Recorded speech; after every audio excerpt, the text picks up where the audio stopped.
Stephen was about to be deported. 25 years in America, gone. His last request? See his dog one last time. Nobody expected what happened next.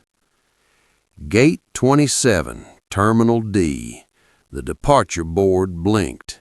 Flight 447 to Warsaw.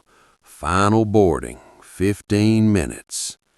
Stephen clutched an orange envelope. One-way ticket. Ice purchased. Non-refundable. 3 months ago, his wife Maria died. The visa renewal form sat buried under hospital bills. The denial letter arrived too late. Agent Rodriguez approached with 2 security officers. "Time to board, Mr. Kowalski." Stephen's voice cracked.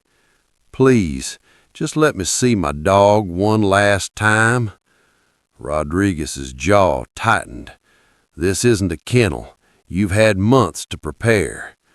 "He's a registered service dog." Stephen pulled out the laminated card, hands shaking. 10 minutes. That's all I'm asking." Rodriguez made a call. Fragments drifted back. "Non-standard request. Your call, sir." Finally, 10 minutes, not 1 second more. "And if that dog causes any disruption, you both go straight to the plane." The terminal buzzed with life that no longer included him. Travelers rushed past. A family with children stared. An elderly woman offered a tissue. 25 years. Military medic. 2 deployments. Married Maria. Built a life. Then stage 4 cancer took her in 11 months. Rodriguez checked his watch. 3rd generation American. Saw his job as sacred, protecting borders from cheaters. Stephen had stopped explaining. Max, the German Shepherd. Maria's medical alert dog. Flashback. Maria in the kitchen, swaying slightly. Max circling her feet, pawing her leg, insistent barking. Stephen rushing to check her blood sugar, dangerously low. Max had known before she did. After Maria died, Max stayed, as if understanding grief was its own emergency. "Final boarding call for Flight 447 to Warsaw." Rodriguez straightened. "That's you." Stephen turned toward the window, searching. A white van pulled up, animal control logo. Through the window, pointed ears, alert posture. Max was here.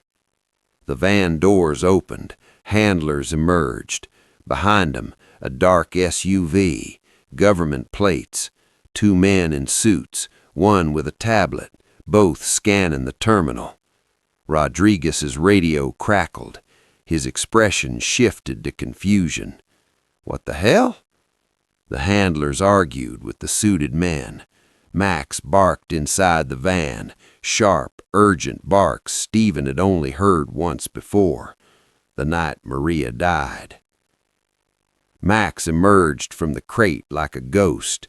They brought him to a secure holding area, concrete walls, harsh lights, airport policy, no animals in the terminal.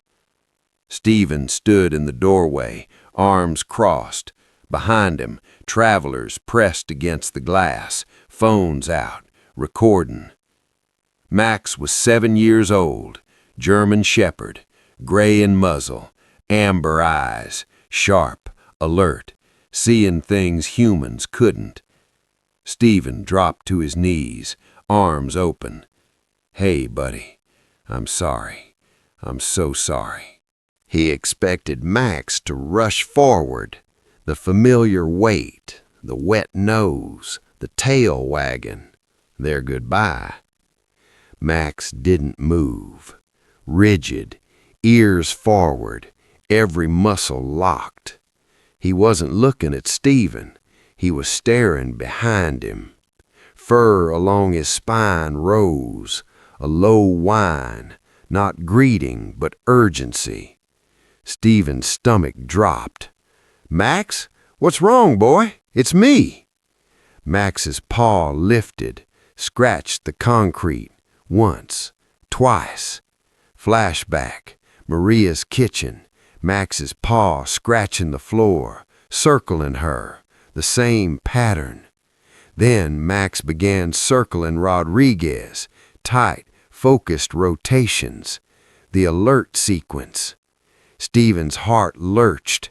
Impossible, no medical emergency here. Unless Max's barking exploded through the room, sharp, insistent, deliberate, trained. The same pattern he'd used with Maria when her blood sugar plummeted, when seconds mattered, when human senses were too slow. But Max wasn't focused on Stephen, his entire body locked on Agent Rodriguez. Rodriguez straightened, irritation flashing. "Control your animal or he goes back in the crate right now." "Max, heel," Stephen commanded, but his voice lacked conviction. He knew that tone. He knew what it meant when Max ignored everything else. Max pushed past Stephen, focus absolute, moving toward Rodriguez with frightening intensity. "I'm warning you," Rodriguez backed up. Max didn't stop. The German shepherd reared up, planted both front paws on Rodriguez's chest, barking directly into his face. Left paw, right paw, bark. Left paw, right paw, bark. Medical emergency. Critical. Now. Stephen's medic training kicked in. He saw it. The slight pallor in Rodriguez's complexion, the thin sheen of sweat, the almost imperceptible way he favored his left side. "Get this dog off me," Rodriguez shoved at Max. Security rushed forward. Travelers shouted. Someone screamed. Stephen's blood turned to ice. Max wasn't saying goodbye. Max was trying to save a life. Would anyone listen before it was too late? Stephen's military training slammed into place. "Max is alerting to a medical emergency." His voice cut through the chaos. "Something's wrong with you." Rodriguez shoved Max harder, face twisted in fury. "There's nothing wrong with me. Get this dog away." Stephen was already moving, his medic's eyes cataloging symptoms Rodriguez couldn't hide. Pale, waxy complexion, sweat beading despite the air conditioning, slight tremor in his hands. The crowd grew. Travelers pressed against the glass, phones out, recording everything. Stephen's voice shifted, calm, professional, the tone from field hospitals under mortar fire. "Sir, when did you last eat? Are you experiencing chest tightness, shortness of breath?" Rodriguez's defenses cracked, confusion flickered. "I'm fine, just it's hot in here." He wiped his forehead. "I had coffee instead of lunch, that's all." Max wouldn't stop. The dog dropped from Rodriguez's chest, immediately began pawing at his left arm, frantic intensity, whining in a pitch Stephen had only heard twice before, both times seconds before Maria collapsed. "Your left arm," Stephen pressed, stepping closer. "Any pain, tingling, numbness?" "Back off." Rodriguez stumbled backward.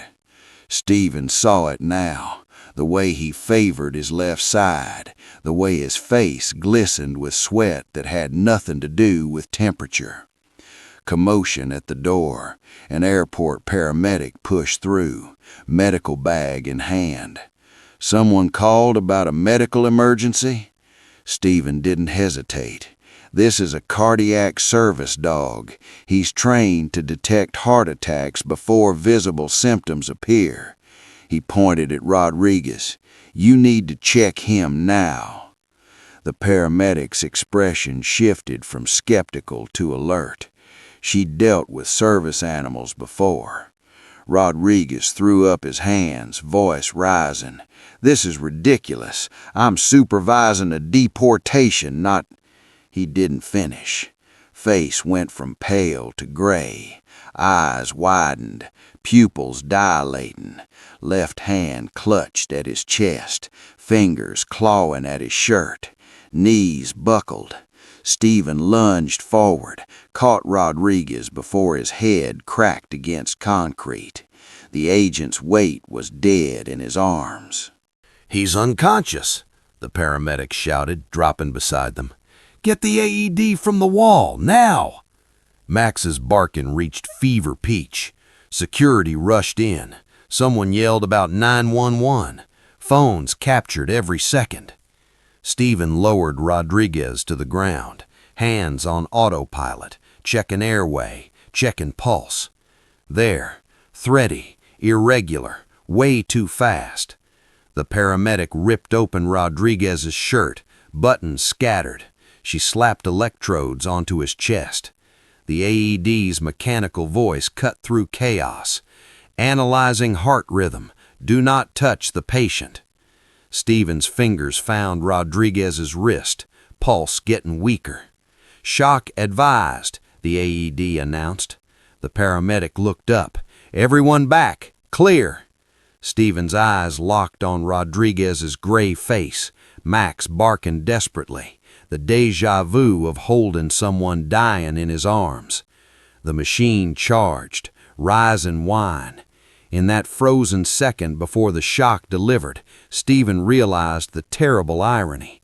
The man sending him into exile was dying, and Stephen, the deportee, the cheater, the man with the orange envelope, was the only one who could save him, if he chose to. The AED screamed, "Stand clear, delivering shock in 3, 2.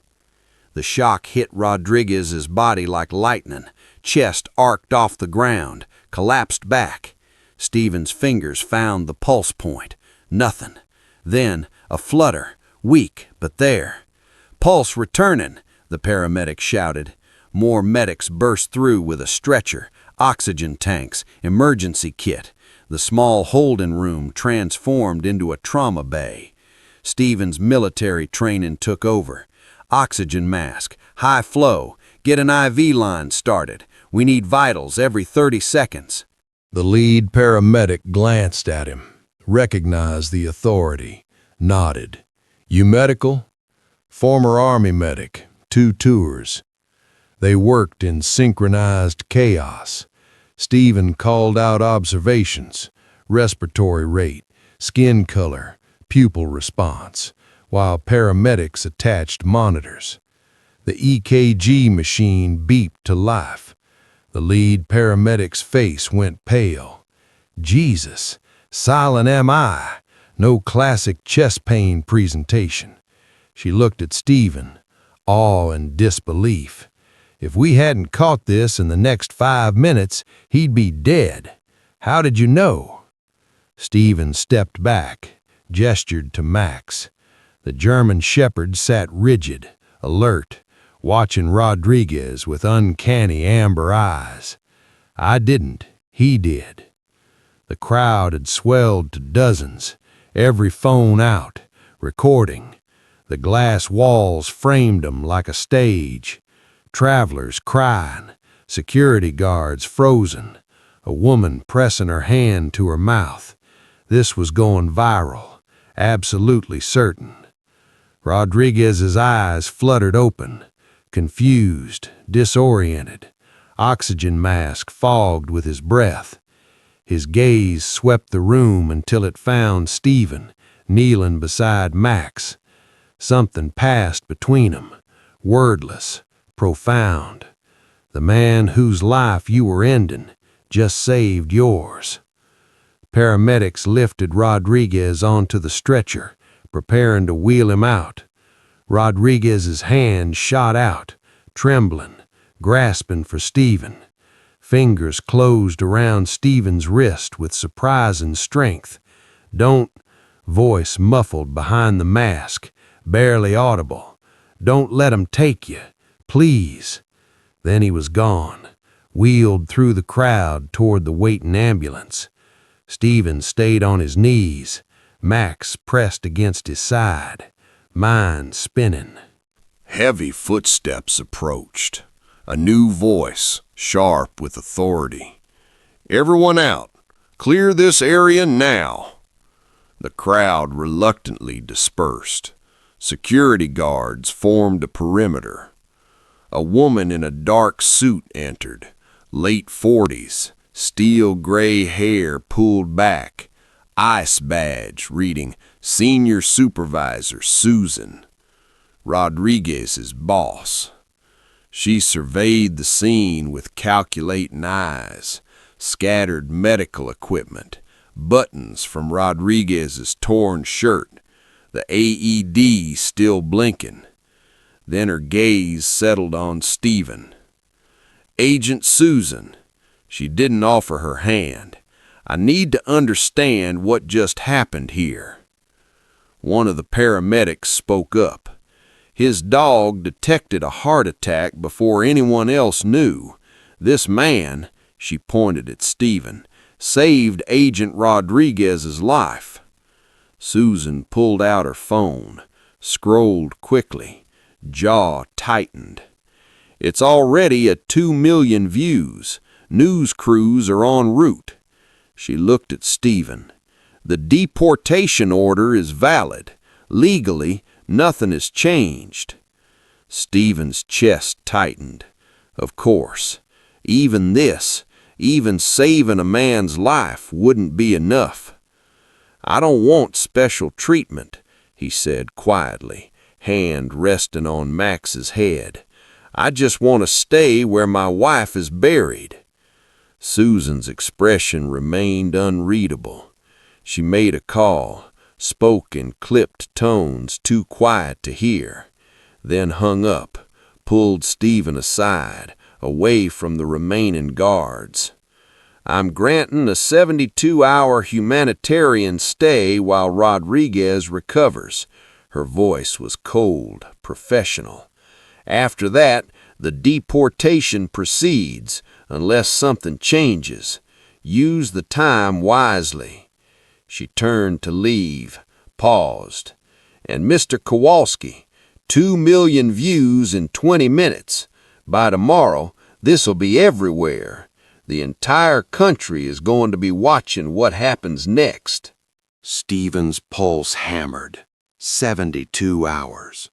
3 days to prove a life worth living. "What if nothing changes?" he asked. Susan's expression finally cracked, just slightly. "Then you get on that plane and we all live with what comes after." She walked away, leaving Stephen alone with Max in the empty holding room. Through the window, travelers pointing, whispering. Someone held up a phone trying to get a better shot. 72 hours. The clock had just started counting down. Before we continue, I need to tell you something. If you think loyalty and courage matter, hit subscribe. Stories like Stephen's remind us what humanity looks like. These tales of second chances, of bonds that transcend bureaucracy, of the moments that change everything, they deserve to be heard. Help me prove that stories like this still matter. Now, let's find out what happens next. 72 hours. 3 days to prove a life worth living. The explosion came fast. By morning, #MaxTheHero was trending worldwide. 10 million views in 12 hours, 20 million by lunch. The video was everywhere, every news channel, every social media platform, every screen in every airport. Service dog saves ICE agent's life. Owner still faces deportation. Headline screamed injustice. Comment sections erupted. Immigration activists, veterans groups, animal welfare organizations, they all descended like a tidal wave. Strangers fighting battles Stephen had given up months ago. The elderly woman from the terminal gave an interview. I watched that man's heart break in real time. Then I watched him save the life of the person sending him away. If that's not American, I don't know what is. The family with children, business travelers who'd barely noticed him, they all came forward, cameras in their faces, telling the world what they'd witnessed.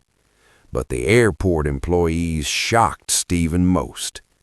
He volunteered here every Tuesday and Thursday, a wheelchair attendant told CNN, helping elderly passengers navigate security, never asked for anything, just showed up with that dog and made people's days better.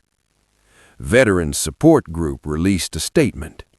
Stephen Kowalski runs our PTSD dog training program, free of charge. He's helped 17 veterans transition back to civilian life, and we're about to deport him? Stephen sat in a cheap hotel room. ICE had released him on the 72-hour stay, watching his life become public property. Max lay at his feet, exhausted from the chaos. His phone rang. Unknown number. Mr. Kowalski, this is Amanda Reyes. I'm an immigration attorney, and I'd like to help you. Her office was small, cluttered with case files and family photos. Amanda Reyes, sharp-eyed, late 30s, her parents' immigration papers framed on the wall behind her desk. I won't lie to you, she said, spreading documents across her desk. Your visa lapse was legitimate. Your appeals were exhausted. The deportation order is technically sound. Stephen's hope flickered and dimmed. Then why are you here? Because technically sound isn't the same as just. She pulled out a fresh legal pad. We're filing for humanitarian parole, extraordinary circumstances, community value, the fact that you literally saved a federal agent's life while he was deporting you. That's unprecedented. And if it doesn't work, her expression softened. Then you tried. That's more than you were doing yesterday. The hearing was scheduled for 68 hours from when Susan granted the stay. Emergency immigration court, federal judge, the whole world watching. Stephen's emotions were a war zone. Hope felt like betrayal of his resignation, of his grief, of the acceptance he'd built around losing everything. And underneath, gnawing guilt, leveraging Rodriguez's near death for his own survival. Across town, in a hospital room, Rodriguez was having his own reckoning. He'd watched the coverage for hours, seen the interviews, read the comments, thousands of strangers calling him heartless, cruel, a monster for deporting a hero. But it was the video that broke him. Watching it again and again, Stephen's face when Max arrived, the desperate hope, the confusion when Max ignored him. The instant Stephen's medic training kicked in, no hesitation, no revenge, just pure instinct to save a life. The man whose life you were ending just saved yours.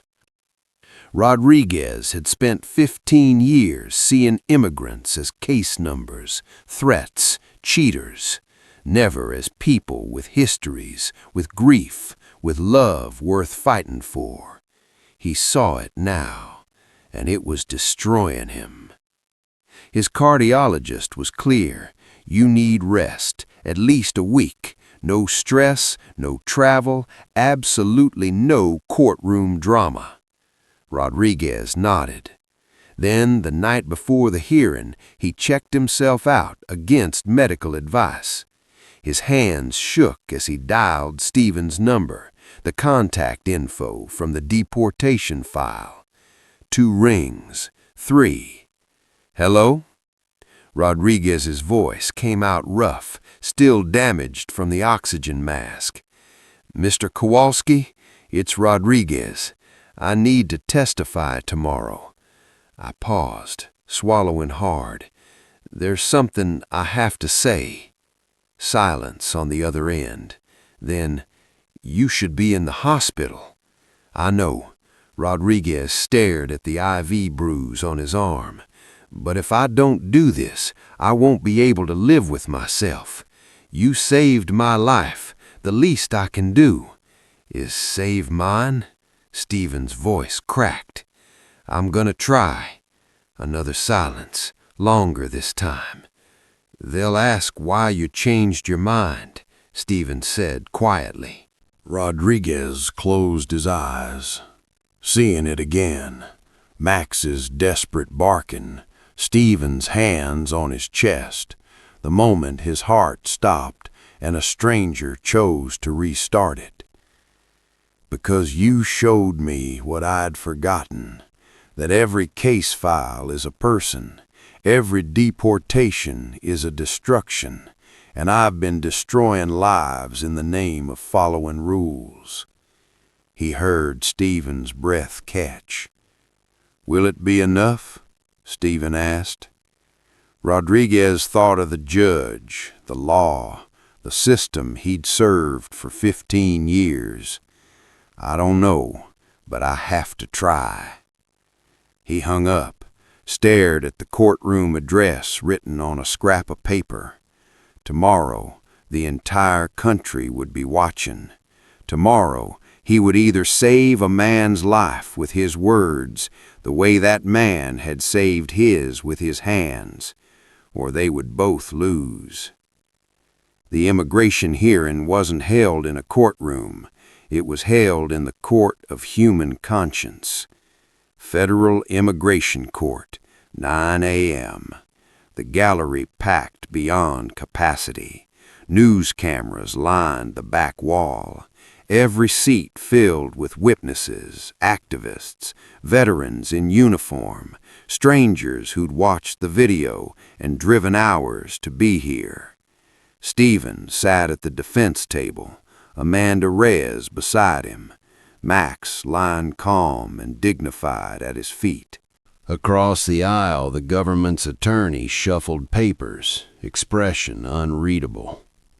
Judge Patricia Morrison entered, 60-something, silver hair, a face that had seen every immigrant story imaginable.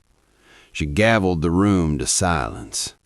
This is an emergency humanitarian parole hearing. Let's proceed. Reyes stood, voice steady. Your Honor, we're presenting evidence of extraordinary circumstances. She displayed Stephen's military service records on a screen. 2 tours, commendations, Purple Heart. Then his volunteer work, hundreds of hours documented, photographed, witnessed. The airport employees testified first. The wheelchair attendant's voice shook. He made Tuesdays bearable. He saw people everyone else ignored. A veteran, missing his right leg, approached the stand. Stephen trained my service dog, gave me my life back, asked for nothing. The elderly woman from the terminal dabbed her eyes. I watched him save the man who was destroying him. That's character you can't fake. Then the video played. The courtroom fell silent as Max's barking filled the speakers. Stephen's hands on Rodriguez's chest, the AED's mechanical commands. The moment a life hung in the balance and a stranger chose mercy over bitterness. Several jurors wiped their eyes. The defense calls Agent Miguel Rodriguez. The courtroom erupted in whispers. Rodriguez entered, still pale, IV bruise dark on his arm. He moved slowly, carefully, like a man who'd touched death and wasn't quite back yet. He took the stand, swore his oath, met Stephen's eyes. "Agent Rodriguez," Reyes began, "you were supervising Mr. Kowalski's deportation. Can you tell the court what happened?" Rodriguez's hands gripped the rail. "I've spent 15 years enforcing immigration law, 15 years seeing violations, not people, case numbers, not lives." His voice cracked. "Mr. Kowalski was just another file to me. Visa lapse, cut and dry. I was doing my job." He paused, struggling. "Then his dog saved my life, and this man I was exiling saved my life. I was having a silent heart attack. No one else knew. No monitors caught it. Just that dog and the medic training Mr. Kowalski learned serving our country." Rodriguez's composure shattered. "And I was going to repay him by taking away everything he loves. That's not justice. That's cruelty disguised as policy." The courtroom was dead silent. "I've been destroying lives in the name of following rules, and Mr. Kowalski showed me what I'd forgotten, that every case file is a person, every deportation is an erasure." I can't undo 15 years of mistakes, but I can stand here today and say, this man deserves to stay. Judge Morrison's expression remained neutral, but her pen had stopped moving. "Mr. Kowalski, would you like to speak?" Stephen stood slowly, Max rising with him. His voice was quiet but steady. "Your Honor, I'm not asking to stay because I'm special. I'm asking to stay because America is where I became who I am. I served this country in uniform. I married my wife here. I buried her here." His voice broke. "If you send me away, you're not just deporting a visa violator. You're erasing a life. You're telling me that 25 years of service, of love, of building a home, all of it means nothing because I missed a deadline while my wife was dying?" He looked at Rodriguez. "And you're telling every immigrant that we're only as valuable as our paperwork." Max pressed against his leg, sensing his distress. Judge Morrison leaned forward. "The law is clear on visa violations. Precedent is established. But the law also allows for humanitarian parole in extraordinary circumstances." She paused. "This case is extraordinary by any measure." The courtroom held its breath. "Humanitarian parole granted. Permanent residency petition approved for expedited review." The gallery exploded. Cheers, tears, strangers embracing. Stephen collapsed into his chair, Amanda gripping his shoulder. Max's tail wagged, sweeping papers off the table. Rodriguez was crying openly. 6 months later, Terminal D, Gate 27, the same spot where Stephen had almost lost everything.